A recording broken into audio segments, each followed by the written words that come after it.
បងប្អូនអ្នកគ្នាឥឡូវយើងធ្វើការ testing នៅឡានរបស់យើងឡានរបស់យើងតើវាខ្លាំងប៉ុណ្ណា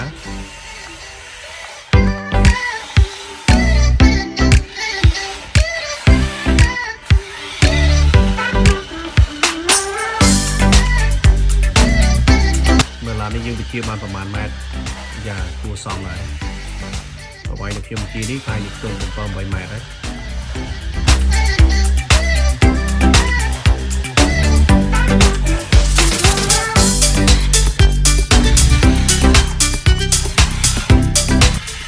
មែនទេនេះបើឲ្យតម្លៃវិញក៏គួរសមដែរបងប្អូនអ្នកនាងគឺមិនជាថ្លៃទេតម្លៃនៅក្នុង Smart Robot Shop 2K ខ្ញុំត្រឹមតែ$25តែប៉ុណ្ណោះTruck-Huina 1556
បាទក៏សូមអរគុណច្រើនដល់បងប្អូនទាំងអស់គ្នាដែលបានតាមដាននិ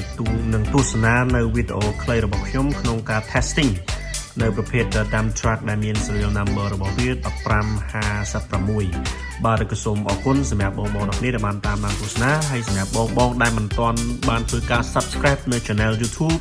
Smart Robot Shop 2K ខ្ញុំបាទក៏សូមស្នើសុំឲ្យបងប្អូនទាំងអស់គ្នាជួយ subscribe channel YouTube ខ្ញុំម្នាក់មួយដើម្បីជាការលើកទឹកចិត្តនិងដើម្បីទទួលបាននូវវីដេអូថ្មីៗក្នុងការធ្វើការ unboxing ក៏ដូចជាធ្វើការ testing បាទក៏សូមអរគុណសូមគោរពជម្រាបលាបាទ